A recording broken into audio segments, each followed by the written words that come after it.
आइए सुनते हैं एक कहानी। वाराणसी के वनों में कभी एक स्वर्ण मृग रहता था।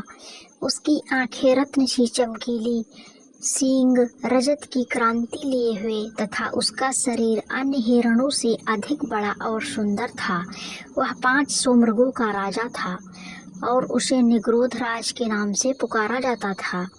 उसी वन में उसी के सदृश एक और हिरण रहता था। वह भी 500 मृगों का राजा था। उसका नाम शाखा था। उस दिन वाराणसी नरेश को हिरण का मांस बहुत प्रिय था। हर रोज उसे हिरण के मांस के नए नए व्यंजन खाने का शौक था। राजा के अनुसार इससे बहुत परेशान रहते थे, क्योंकि हिरण बड़े चौकन्ने और बड़े तेज चौकड़िया भर क्षण भर में ओझल हो जाते थे। अतः एक दिन राजा के अनुचरियों ने प्रतिदिन हिरण के पीछे न भागने का एक निदान ढूंढ निकाला। उन लोगों ने वन से नगर को जाने वाली एक पगडंडी को छोड़कर सारे चारों तरफ से घेर लिया और ढोलबाजी के साथ वन केंद्र को बढ़ने लगे। तब सारे मृग नर को जाने वाली पगडंडी से होते हुए राजा के एक उद्यान में इकट्ठे हो गए।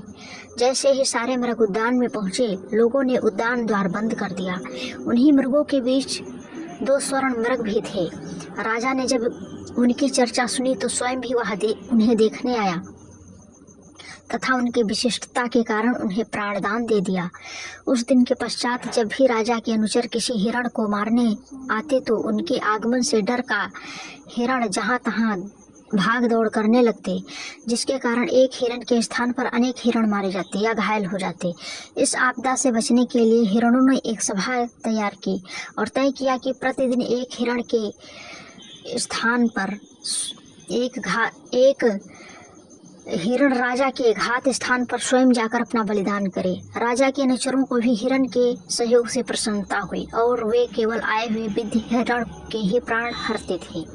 एक दिन एक मादा हिरणी की बारी आई। उसके पेट में एक नन्हा हिरण पल रहा था। क्योंकि वह शाखा हिरण के झुंड में रहती थी, इसलिए वह अपने राजा के पास जाकर अपने बदले किसी और को भेजने की प्रार्थना करने लगी। शाखा हिरण ने उसकी बात को यह कहते हुए ठुकरा दिया कि कानून में परिवर्तन संभव नहीं है।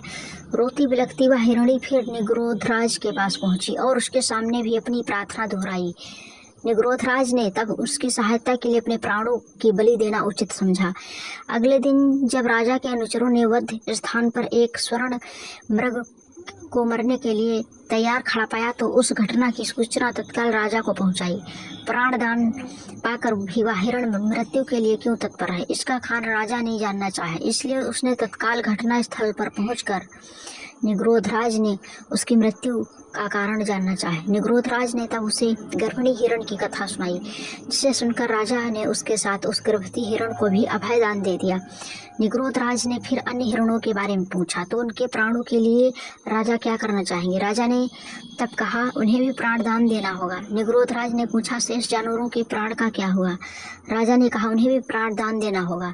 मृग ने फिर पक्षी और जलचरों के प्राणों का क्या होगा। राजा ने तब अपने राज्य में रहने वाले समस्त पक्षी और मत्स्य आदि की अवैधता की घोषणा कर दी और जब वह राजा जीवित रहा तब तक किसी जंतु जीव की हत्या नहीं की गई।